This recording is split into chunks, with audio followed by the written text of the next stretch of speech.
ہمارے گھروں میں، سماج میں، محلے میں، آنگن میں، سماج میں، مسجد میں، مدرسے میں، چوک میں، چوراہے میں، کھانے میں، پینے میں، سونے میں، اٹھنے میں، بیاہ میں، شادی میں، کاروبار میں، روزے میں، رمضان میں، تراویح میں، اعتکاف میں، زکوٰۃ میں، عشر میں، سماج کے تمام معاشرے کے اندر، تمام مسائل کے اندر یہی گندے پانی ہیں جو آگ کو بجھانے کا کام کرتے ہیں۔ اس لیے مولویوں کی قدر کریے گا، علماء کی قدر کریے گا، ان کی صحبت کو غنیمت جانیے گا، ان کے درمیان رہیے گا۔ کیوں میں یہ بات بولا؟ جھولا چھاپ کا لفظ میرے منہ میں آ گیا تھا، اسی کو سمجھانے کے لیے بولا۔ سمجھو کہ وہ پانی جھولا چھاپ تھا، لیکن کام تو وہی آتا ہے۔ اس لیے کسی کو جھولا چھاپ نہیں کہنا ہے، نہ عالم کو، نہ مولوی کو، نہ حافظ کو، نہ ڈاکٹر کو، نہ پروفیسر کو، نہ انجینئر کو۔ اللہ نے جسے جو توفیق دی ہے وہ کام کر رہا ہے۔ مجھے 3 بات کہنی ہے، بات سمیٹنی ہے۔ میرا وقت 30 منٹ مجھ سے چھین کے حکم دیتے ہوئے ہمارے بڑے بھائی حضرت مولانا عبدالمتین گڑھیا رحمانی لے کے چلے گئے ہیں۔ مجھے 1 گھنٹہ بولنا تھا، اس لیے اب 30 ہی منٹ بولوں گا، کیونکہ میرا وقت پورا ہو رہا ہے۔ مجھے ایک اور جلسے میں یہاں سے میکسیمم 40 سے 50-60 کلومیٹر اور دور جانا ہے۔ ایک جلسے میں مجھے شرکت کرنی ہے۔ 30 منٹ میں سے 10 منٹ تو میرے چلے گئے، 20 منٹ باقی ہیں۔ 20 منٹ میں 3 بات کہتا ہوں۔ نمبر 1 مسجد، نمبر 2 مدرسہ، نمبر 3 معاشرہ۔ مدرسے کے حوالے سے آپ حضرات سے گزارش ہے کہ آپ مدرسوں کو اپنے لیے، مسلم معاشرے کے لیے غنیمت جانیں۔ میں نے قرآن کی آیت پڑھی ہے، قرآن کہتا ہے یا ایھا الذین آمنوا اتقوا اللہ، ایمان والو ڈرو اللہ سے، حق تقاتہ، ایسا ڈرو جیسا اللہ سے ڈرنا چاہیے۔ دوسرا ٹکڑا ہے وَلَا تَمُوتُنَّ إِلَّا وَأَنْتُمْ مُسْلِمُونَ، ہرگز تمہاری موت نہ آئے مگر ایمان کی حالت پر تمہاری موت آنی چاہیے۔ اللہ سے ڈرنے کا حق کیسا ہے؟ قرآن کریم میں ایک اور جگہ ارشاد فرمایا گیا فَاتَّقُوا اللَّهَ مَا اسْتَطَعْتُمْ، اللہ سے ڈرنے کا حق اللہ کی طرح۔ ایسا کیسے ہو سکتا ہے؟ اللہ جیسا چاہتا ہے بعینی ہی اسی انداز میں۔ بولو بابا، انسان ڈر سکتا ہے؟ نہیں ڈر سکتا، ممکن نہیں۔ مثال کے طور پہ ایک بندے کا ایکسیڈنٹ میں پاؤں کٹ گیا، یہ ٹخنے سے نیچے کٹ گیا۔ کتنا پاؤں کٹ گیا؟ ٹخنے سے نیچے ایک بندے کا پاؤں، مسلمان کا پاؤں ایکسیڈنٹ میں کٹ گیا۔ ڈاکٹر نے کاٹ کے الگ کر دیا۔ اب وہ نمازی ہے، 5 وقت کی نماز پڑھتا ہے، وضو بنائے گا تو دونوں پاؤں کو دھونا فرض ہے نا غسل میں؟ ارے نہیں ہے، ٹخنوں سمیت پاؤں دھلنا فرض ہے نا؟ 4 فرائض ہے نا وضو میں، اس میں سے ایک فرض یہ بھی ہے نا۔ اب یہ بندہ پاؤں کہاں سے دھوئے گا؟ پاؤں ہے ہی نہیں، ایک ہی پاؤں۔ کیا کرنا ہے؟ مستطعتم، تمہارے پاس پاؤں ہی نہیں ہے، اس لیے تیرا ایک پاؤں ساقط ہو گیا، ایک ہی پاؤں دھو لے، کام چل جائے گا۔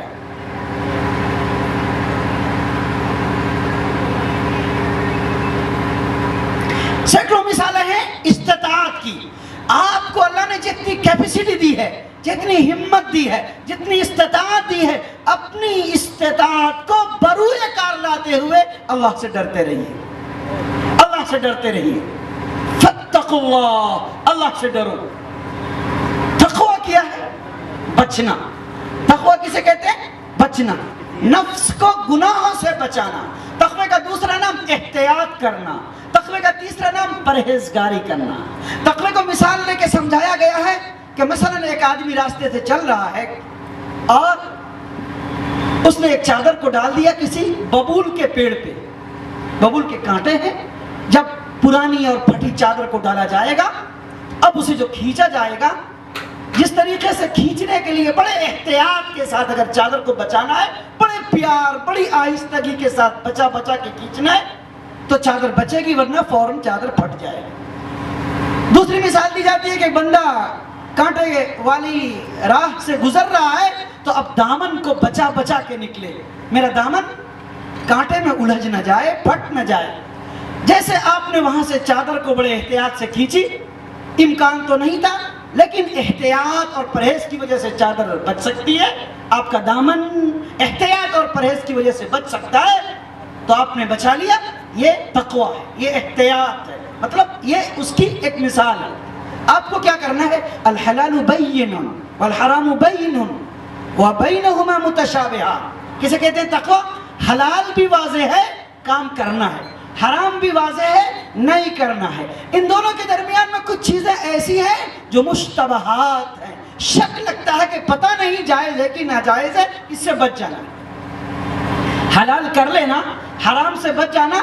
بیچ میں جو مشتبہات ہیں, شک اور شبہ والی چیزیں ہیں, ان چیزوں میں بچنا ہے. بچنے کے لیے کیا کرنا ہے؟ علماء سے رابطہ کرنا ہے, مفتیان کرام سے مسائل پوچھنا ہے, پھر مل جل کر کے اس معاملے کو آگے بڑھ کے تقوی کی راہ پہ عمل کرنے کی کوشش کرنا ہے. قرآن اس کے آگے کہتا ہے وَلَا تَمُوتُنَّ إِلَّا وَأَنْتُمْ مُسْلِمُونَ.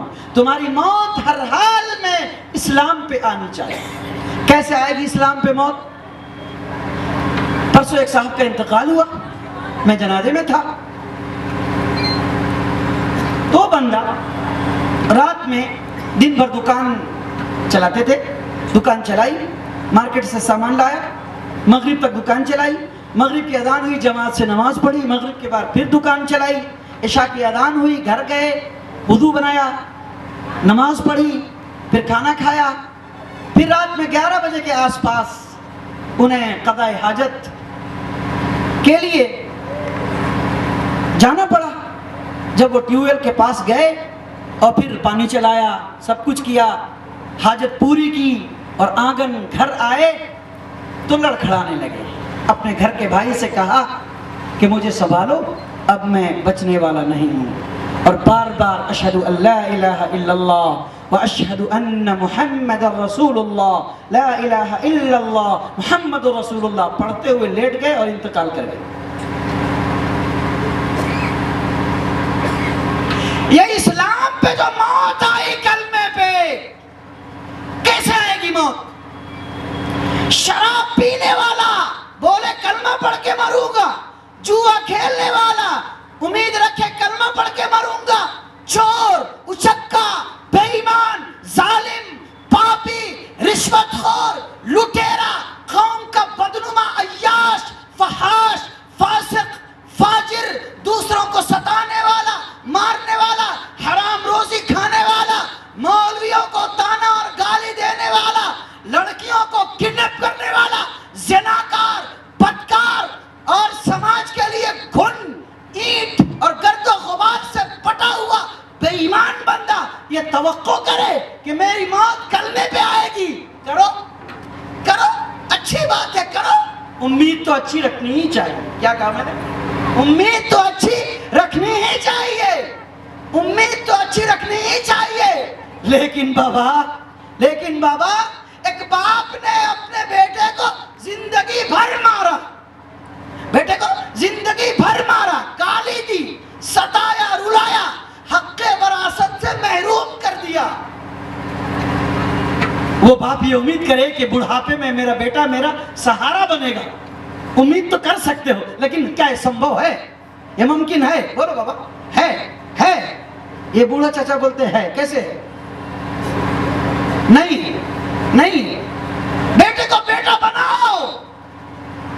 ایک باپ, اللہ کے رسول حضرت عمر فاروق, نعوذ باللہ, اللہ کے حضرت عمر فاروق رضی اللہ عنہ کی خدمت میں حاضر ہوئے. باپ کی شکایت کی تو باپ نے شکایت سن لی بیٹے کی اور بیٹے کو بلوایا. بیٹے سے پوچھا کہ کیا ماجرا ہے, تمہارا باپ تمہارے بارے میں میری شکایت کر رہا ہے.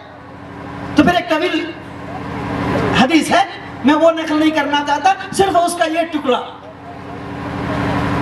کہ بیٹے نے کہا کہ آپ کی عدالت میں میرے باپ نے شکایت کی ہے, آپ نے سنی, پر باپ کے خلاف میری بھی شکایت, آپ سن لیں.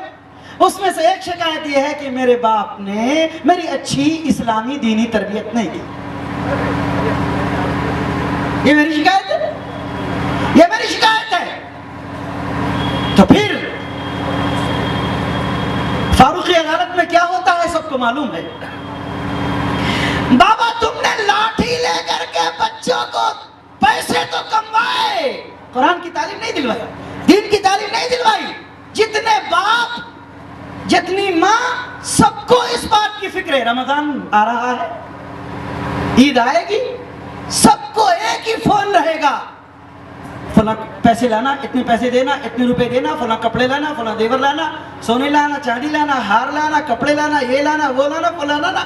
کوئی بندہ، کوئی باپ الا ماشاء اللہ باپ بیٹے کو فون نہیں کرے گا کہ بیٹے رمضان آ رہا ہے، استقبال رمضان کے لیے ابھی سے تیاری کر لو، اب گٹکا مت کھانا، اب گل مت کرنا، اب پڑیا مت کھانا، اب شراب مت پینا، اب کریکس مت پینا، اب جھوٹ مت کھیلنا، اب لوڈو مت کھیلنا، اب کیرم مت کھیلنا، اب دوستوں کی ٹولیوں میں فضول گپیوں میں اپنے وقت کو برباد مت کرنا۔ بیٹے رمضان آنے والا ہے، رامپور میں بھی آئے گا، فوربس گنج، ارریا، بہار میں بھی آئے گا، اور تم جہاں دلی، ممبئی، ہریانہ، پنجاب، بنگلور، کولکاتہ میں جہاں کہیں ہو وہاں بھی رمضان آئے گا۔ بیٹے تیاری کرو۔ استقبال رمضان یہ ہے کہ چوری چھوڑ دو، گناہ چھوڑ دو، جھوٹ چھوڑ دو، بے ایمانی چھوڑ دو، لوڈو چھوڑ دو، کیرم چھوڑ دو، نشہ چھوڑ دو، فضول گپی چھوڑ دو، واٹس ایپ چھوڑ دو، چیٹنگ چھوڑ دو، دوستی چھوڑ دو، حرام کمائی چھوڑ دو، فضول بحث و مباحثہ میں وقت کی بربادی چھوڑ دو۔ استقبال رمضان کے لیے ابھی سے تیاری کرو۔ کون کہتا ہے؟ کون کہتا ہے؟ کوئی باپ نہیں کہتا، کوئی باپ نہیں کہتا۔ باپ کو پیسہ چاہیے، روپیہ چاہیے، عہدے چاہیے، کرسی چاہیے، اور تعلیم یافتہ باپ، جو باپ آپ سے سماج سے اوپر اٹھ کے چلتا ہوں میں، تعلیم یافتہ باپ جو